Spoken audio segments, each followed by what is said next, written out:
आप ताप बताए, ताप जब खत्म ही हो गया तो हमारा नुकसान क्यों हुआ? तो उसके साथ दूसरा भी तो है, जो गुरु से नहीं आए, तुम ईमान से बताओ, तुम गुरु के शरण हो कि अपने लोगों के शरण हो, अपने पुत्र के शरण हो, अपने घर के शरण हो, अपनी जायदाद के शरण हो? कभी उसमें से साल भर, 5 साल, 10 साल रहते हुए तो 10 मिनट के आ गए आश्रम में और मंदिर में कुछ कर दिया तुमने, तो उसको मानते हो कि हमने खुदाई कर दी। जो लोग अपने बेटों का सिर कटा दिए, एक के घर में गुरु जी आने को कहे, बेटा कल तुम्हारे घर आएंगे, कहे ठीक है। उसके घर में गुरु जी के आने की तैयारी में सभी लग गए। तो एक बेटा था, बड़ा बेटा, उसके 3 बेटे थे। उसको खबर किया कि गुरुजी घर पे आ रहे हैं, अरे आओ सेवा सत्कार किया जाएगा। कहे कि आप गुरुजी करते रहिए, दुकानदारी का दिन है, दुकान में बैठा थे। अरे 365 में 364 दिन तो कमाया ही है, वो नहीं आया। दूसरा बेटा आया, उसको कहा कि अरे आओगे? कहे पिताजी जो सेवा में लगेगा पैसा वैसा हम भेज देंगे, लेकिन आज हटिया का दिन है, छोड़ के कैसे आए हम? तो उसने भी जवाब दे दिया। तीसरे बेटे को कहा तो तीसरा बेटा कहा कि पिताजी आ जाता हूँ, साल भर कमाया है, बहुत कमाया है, आज सेवा की जाएगी, संत आ रहे हैं घर पर और उनकी सेवा से बड़ा और क्या मूल्यवान चीज हो सकता है। तो वो आ गया और लगे रहे सबके सब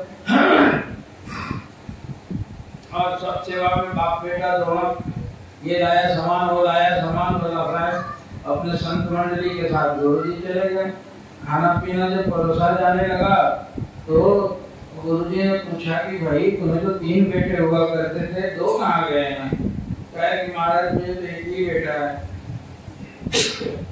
कहने कि एक ही बेटा थे, मैं तो कब से आ रहा हूँ तुम्हारे घर में, तुम्हें तो 3 बेटे थे। कहा कि हाँ मेरे ध्यान के बेटे हैं, मेरा अपना बेटा जो धर्म में काम देता है वो तो यही तीसरा है।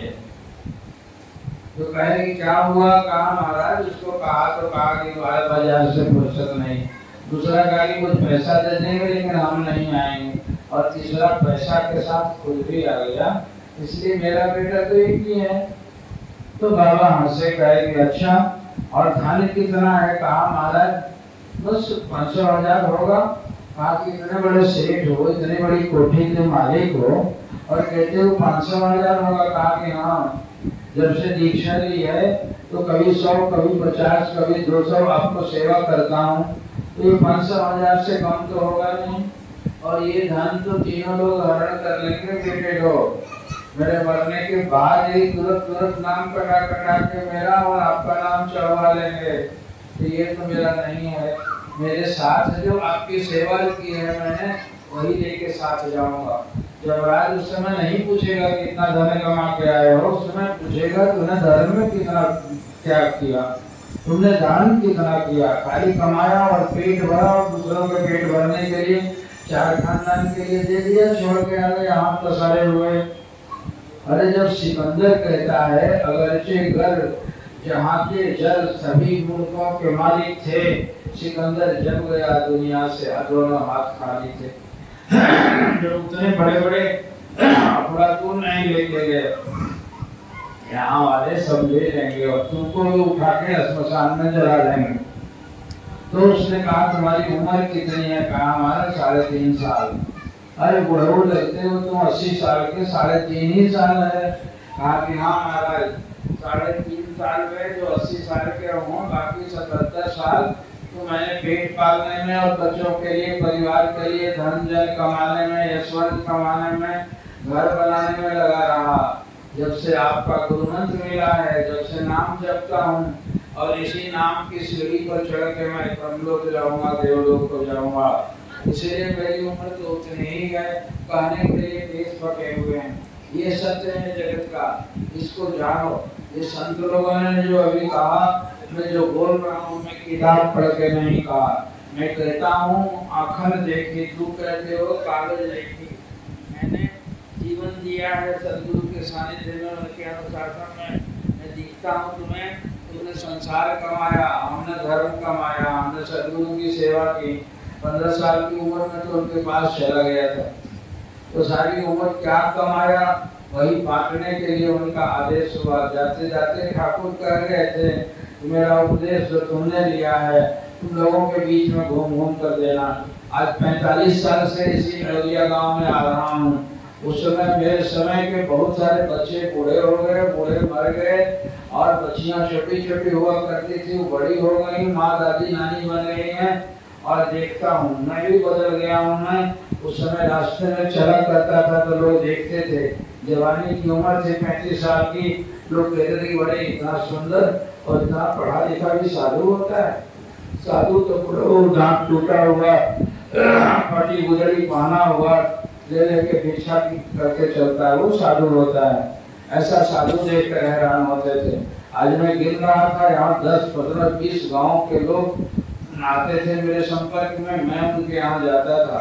और यही बात तुम्हें कल भी सुनाया था, जो उपदेश गुरुवर ने मुझको दिया है वही बात हमने भी तुमको दिया है। जो मैंने अपना खरीदा हुआ, अपना उपार्जित किया हुआ नहीं, मेरे गुरुदेव ने जो मुझे समझाया, और फिर संत होने के नाते उन्हें बिल्कुल बेगरज प्यार दिया। बहुत प्यार पाया उस मालिक से, और वही बेगरज प्यार तुम्हें देने के लिए, लुटाने के लिए आता हूँ। आज अपने भैया से मैं कह रहा था कि आज उस पता नहीं भोर से ही मेरा मन इतना प्रसन्न है, ये कीर्तन देख के, लोगों का आना जाना देख के, बच्चियों का राखी बांधना देख के मेरा मन लगता है मेरे पास भगवान मेरे इतनी दौलत दें, इतनी दौलत दें, और क्या दौलत दें, धन नहीं, पैसा नहीं, इतना प्यार दें, इतना ज्ञान विचार दें कि आज इनको एकदम भर दूं आशीर्वाद से। मैं मेरा मन ये कर रहा था। तो ये हृदय से भरा हुआ, मैं हृदय की बात करता हूँ, मस्तिष्क की बात नहीं करता।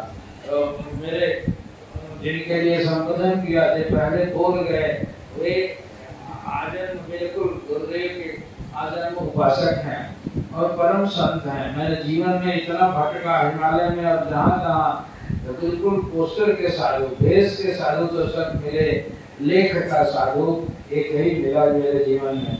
मैं आज सवेरे कहता हूँ कि मुझे इतने परम संत का सानिध्य दिया है मेरे भगवान ने, और उनके हृदय से शुक्रवार करता हूँ कि उनके जाने के बाद मुझे संभलना, कभी भटकता हूँ, मैं कमजोर होता हूँ, इंसान होता हूँ, तो ये परम संत है, मुझे संभालते हैं। कल भी दुनिया आएगी तो ये मुझसे स्वस्थ हैं, मैं कमजोर हूँ, हालांकि इनसे छोटा हूँ, मैं तुम्हें उपदेश बांटेंगे। और उपदेश इनका बिल्कुल आत्मसात किया हुआ है, जीवन के जन्म के बचपन के संत हैं, और यही इनके वाणी से निकलती है। अभी जो बोल गए, और समय तो बड़े विद्वान भी हैं, शास्त्र की बातें बोला करते हैं, और आदत में हृदय की बातें बोल।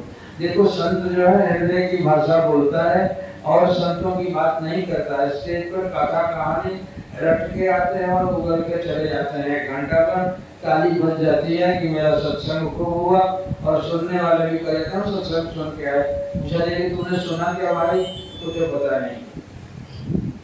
एक चेला अपने गुरुजी के लिए कह रहा था कि गुरु पूर्णिमा पर इतनी भीड़ आई मेरे गुरुजी को सुनने के लिए, और उन्होंने प्रवचन किया, ऐसा गूढ़ प्रवचन किया, ऐसा गूढ़ प्रवचन किया कि हजारों सुनने वाले को किसी को एक बात समझ में नहीं आई। अब बताओ, गुरुजी पागल थे कि सुनने वाले पागल थे? तो मैं ऐसे कोई ऋग्वेद का ऋचा नहीं बोल रहा हूँ, मैं जीवन का सत्य बोल रहा हूँ। अपने जीवन में सत्संग की महत्ता करो तो तुम निष्कामी, क्रोधी, निर्लोभी, निर्मोही, निरहंकारी सब बन जाओगे। कुछ साधना करने की जरूरत नहीं है, केवल सत्संग के प्रति रुचि हो। लेकिन आदमी अब सत्संग की महिमा न सुने, पागल जैसे घूमते रहे तो क्या करेगा? और भगवान ने तो परोस दिया तुमको, इतनी अच्छी संगति दी, और तुम्हें दोष नजर आता है। मछली जो है ना, एक ऐसी मक्खी होती है जो मिठाई के दुकान पर वो बैठी होती है जलेबी पर, और खूब चाटती है, मीठा से प्रेम है उसको, और जलेबी यदि हट जाता है तो वहाँ उधर जो खुला करके जो नाश्ता करने वाले खकारे होते हैं उस पर भी बैठ जाती है। फिर यदि जलेबी आ गया तो उस पर से आके उसको मिठाई पर बैठ जाएगी, मिठाई से उठेगी तो खकार में बैठ जाएगी। तुम्हें खखार समझ में आता है? वो तो जो आँख वाले हैं उनको समझ में आता है कि खखार है, गंदा है, तो खाने की चीज नहीं है।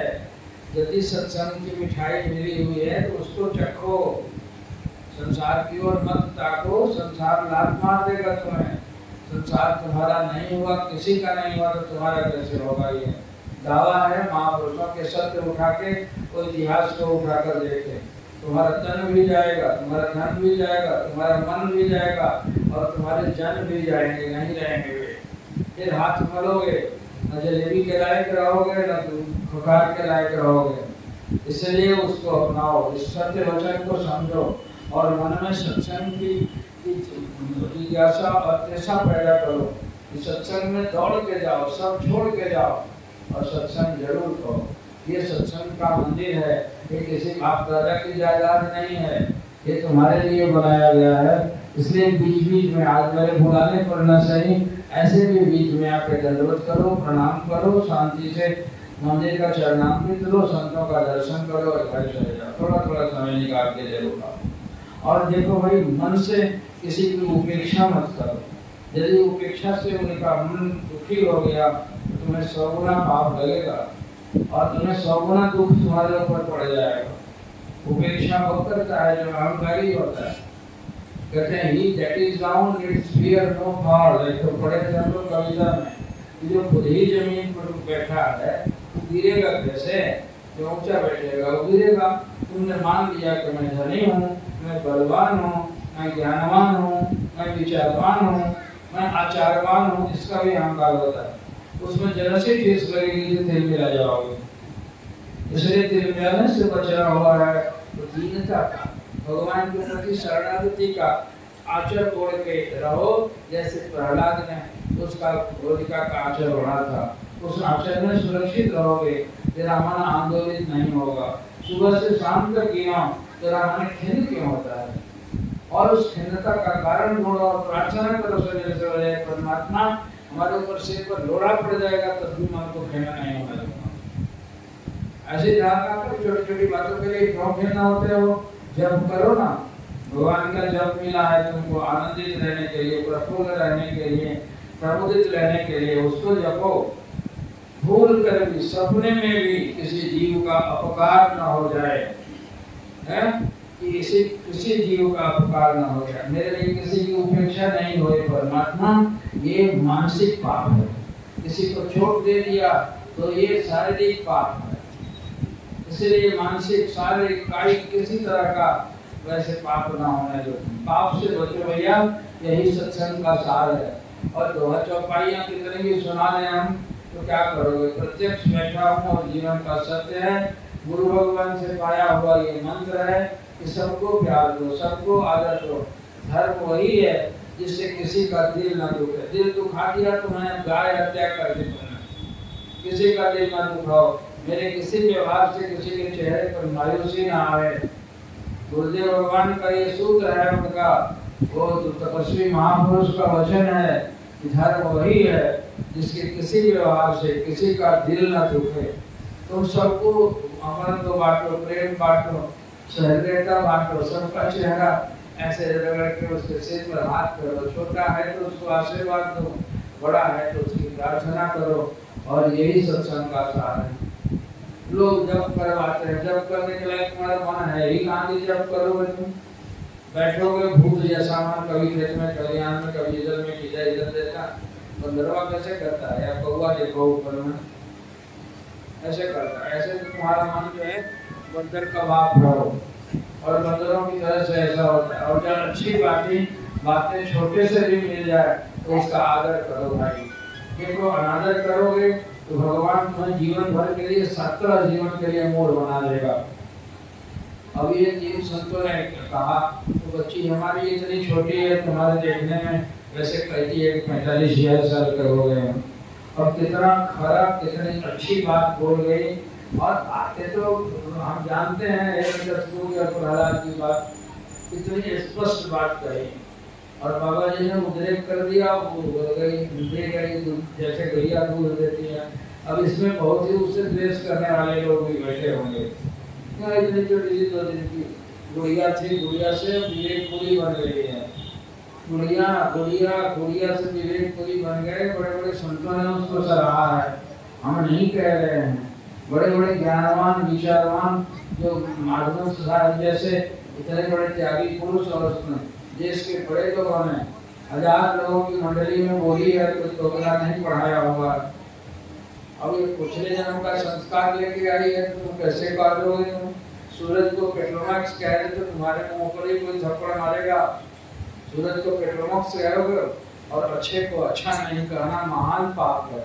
किसी में प्रतिभा और कोई बोल देते हैं भगवान तो उसका आदर करना चाहिए। भगवान कहते हैं ये कि जितना भी कोई वैभव है किसी के अंदर में, जिस तरह का वैभव हो वह मैं हूँ मैं, इसलिए उसका अपमान मेरा अपमान होगा। भगवान अपमानित होंगे तो तुम्हें दंड मिलेगी, सजा मिलेगी। तुम ऐसे झूठ के बातों को मत मान लो। बड़े बुजुर्ग कहते थे कि बिहार में आते थे महाराज जी और ये मैया तो आंचल में लगा कर बैठती थी उस समय, अब तो मुंह पूरा करके बैठी और आंचल लगाते थे 40 के दिनों में। महाराज जी 40 वर्ष बिहार में आए, लड़कियों को तो खास कर लो घर से बाहर नहीं निकलने देते थे, इसीलिए उनको अनपढ़ रखते थे। अब तो लड़कियां निकलने लगी। उन्होंने मुझे धन्यवाद दिया कि गुरु महाराज जी पछताते रहे कि बिहार की कोई लड़कियां नहीं नजर आई सत्संग में बैठने के लिए, और पूर्णानंद ने गुरु महाराज जी के उस कमी को पूरा कर दिया। इस 32वीं लड़की को मंच पर खड़ा कर दिया जो 1 घंटा गुरु महाराज जी का वचन बोलती है। तो ये बड़े लोगों का आशीर्वाद है, अच्छी बात। छोटे में भी मेरा बेटा भी यदि कहता हो तो उसको मान जाना चाहिए। एक किसी का बेटा था और वो बाप जो था अपने बाप को बहुत त्रास देता था। आजकल तो परंपरा चल पड़ी है, मेरे बाप को निकाल देते हैं और इस गाँव में मैं बहुत सुनता हूँ। और माँ बाप अलग पका खा रहे हैं, बेटा अलग पका खा रहा है, मस्ती कर रहा है बीवी बच्चा के साथ में, और सब बापों के आंख में आंसू देखता। तो वो अपने बाप को खाना देता था, बाप खांसते रहता था, बूढ़ा होकर बेचारा पलंग पर किनारे चौबारा पर रख दिया था। खाना दे जूठा गिर जाए, मक्खी घुन बनाती रहे तो पत्नी उसकी बड़ी परेशान हो। ये बुढ़ो बेकार के लाके बैठे हुए मरता भी नहीं है, दिन भर मक्खी बनाती रहती है, कौन इसका जूठा मारने जाए? तो उसने कहा कि क्या किया जाए? तो उसने विचार किया कि कुम्हार के यहाँ से हड़िया लाकर दी जाएगी और हड़िया में खाना दे दिया जाएगा, ऐसे करके फेंक दिया जाता है कुत्ते को जैसे दिया जाता है। तो हड़िया खरीद लाया और बेचारा खाए बुढ़ो हाथ कांपे तो हड़िया गिर के फूट जाए। कहे कि बताओ इतना महंगा हड़िया मिला है, आज दिन पर हड़िया फोड़ेगा तो कितना पैसा लगेगा? तो विचार करते करते दोनों ने कहा कि एक लकड़ी लाओ और कुम्हार के यहाँ से उसमें ऐसे टेढ़ा करके गड्ढा बना देते हैं और उसी में दे दिया जाएगा, वो तो नहीं फूटेगा। तो बेचारे को ऐसे ही लकड़ी में दे दिया गया उसको और उसी में खाना खाए, वो भी नीचे पड़ा है, पानी से ऐसे करके दे दिया जाए।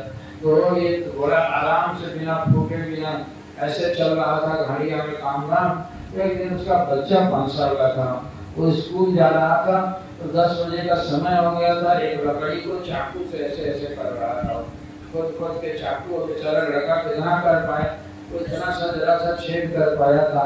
और बेटा कहे यार स्कूल जाने का समय हो गया, तू चलते क्यों नहीं हो, क्या कर रहे हो वहाँ बैठ के? कहा ठहरिए न चलता हूँ। ठहरिए चलो, कर क्या रहे हो? तो जाके देखा तो लकड़ी ऐसे ऐसे कर रहा है। तो कहता है कि इसकी कार्य करना भी कौन खिलवाड़ की पढ़ाई है? कहा कि नहीं पिताजी, आप जैसे दादाजी के लिए लकड़ी बनाए हैं ना, आप बूढ़े होइएगा तो पहले से बना कर रख देता हूँ और उसी में दे दिया करूँगा। अरे राम, आज ही से मेरे लिए भी तैयारी हो गई। हाँ, तैयारी हो गई, जैसा तूने किया है वैसा तो पाओगे। सब पापा कहलाने वाले दुखी हैं अपने बेटों से, और वह सत्कर्मी शुभ है जो अपने बेटे से संतुष्ट है, खुश है, और बहुत सालों के बेटे ऐसे आज्ञाकारी बने। जैसे कहा कि घर घर में ज्ञान गंगा की अमृत धारा बहा देना, हे परमात्मा अमृत धार बहा देना। इसलिए अच्छे को अच्छा कहो, भूल कर भी गलती करोगे तो कुदरत का डंडा तेरा दांत तोड़ देगा, तेरी आंखें अंधी हो जाएंगी। कुदरत से डरा करो। इसीलिए कहते हैं अपूज्यम अपूज्यम जत्र पूज्यन्ते, पूज्य पूजा व्यतिक्रमः त्रीणि तत्र भविष्यन्ति दुर्भिक्षम मरणम भयम।